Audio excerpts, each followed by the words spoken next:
Assalamualaikum warahmatullahi wabarakatuh.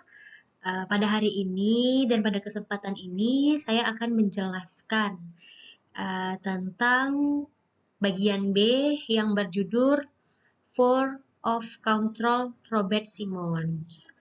Nah, sebelumnya kita kan sering nih mendengar istilah orang-orang itu mengatakan bahwa perusahaan itu sudah berada pada jalur yang benar.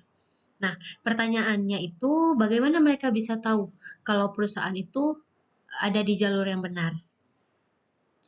Jadi, sebagai perusahaan yang berkembang pesat di dalam lingkungan yang terus bertambah, biasanya perusahaan itu menggunakan 4 hipotesis dari Robert Simons yang menyebutkan bahwa levers of control agar dapat memastikan bahwa perusahaan tersebut sudah berada pada jalur yang benar.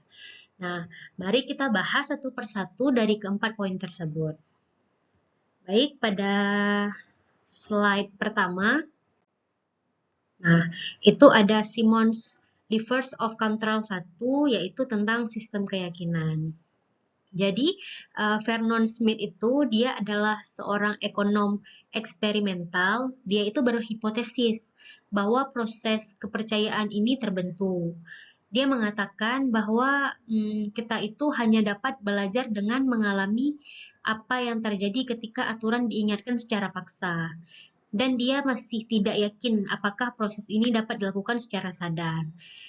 Simons juga menganjurkan untuk membangun sistem kepercayaan yang aktif dan akan diterapkan pada desain kontrol, dan dia memberikan contoh praktis di mana ini telah dilakukan.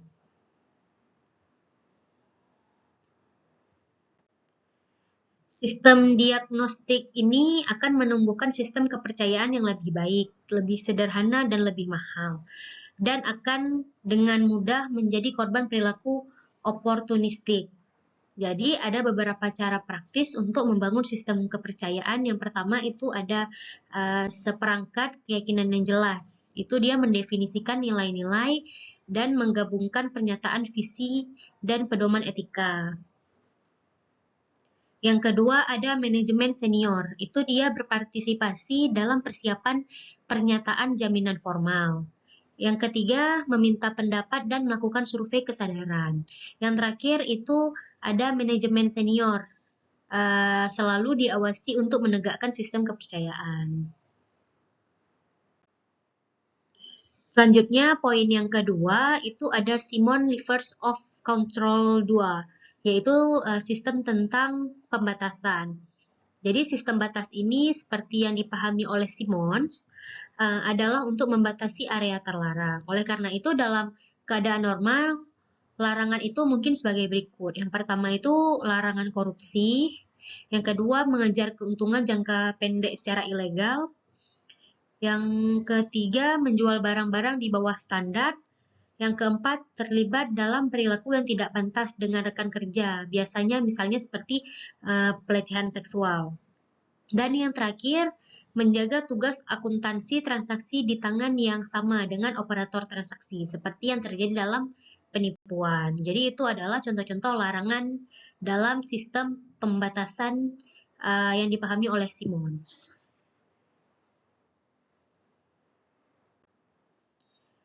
Poin yang ketiga itu adalah Simon Levers of Control 3, yang dimana sistem kontrol tentang diagnostik.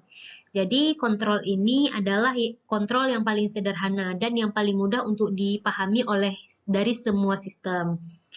Karena pada sistem kontrol diagnostik ini memiliki kearifan tradisional, otoritarianisme, dan cenderung memperlakukan manusia itu seperti mesin. Ini banyak digunakan dalam sistem feodal di semua negara termasuk Indonesia.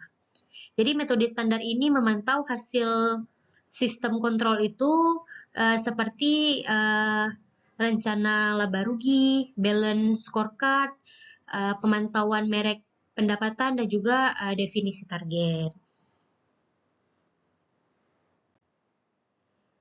Dan poin yang terakhir itu ada Simon Levers of Control 4.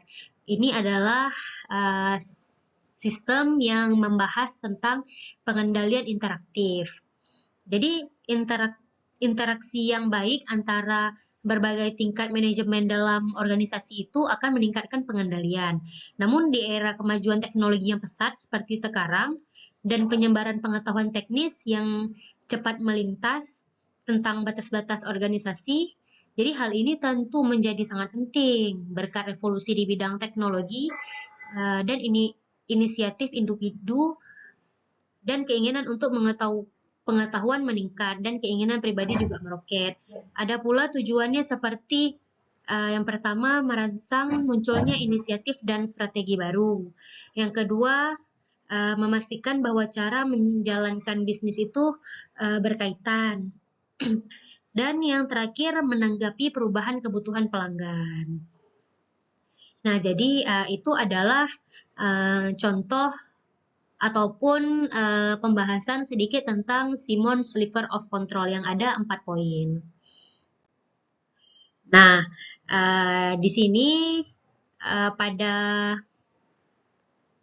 judul ini juga ada membahas 5 sumber ketegangan dalam sistem kontrol. Yang pertama itu ada membahas tentang laba, pertumbuhan, dan juga pengendalian. Yang kedua, konflik jangka panjang dan jangka pendek.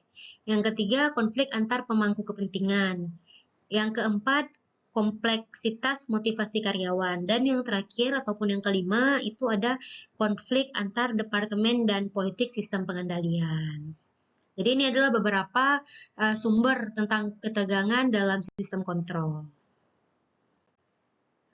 Baik, mungkin hanya ini saja yang dapat saya sampaikan pada hari ini. Lebih dan kurang saya mohon maaf. Saya akhiri dengan wabillahi taufik walhidayah. Wassalamualaikum warahmatullahi wabarakatuh. Sampai jumpa di season selanjutnya.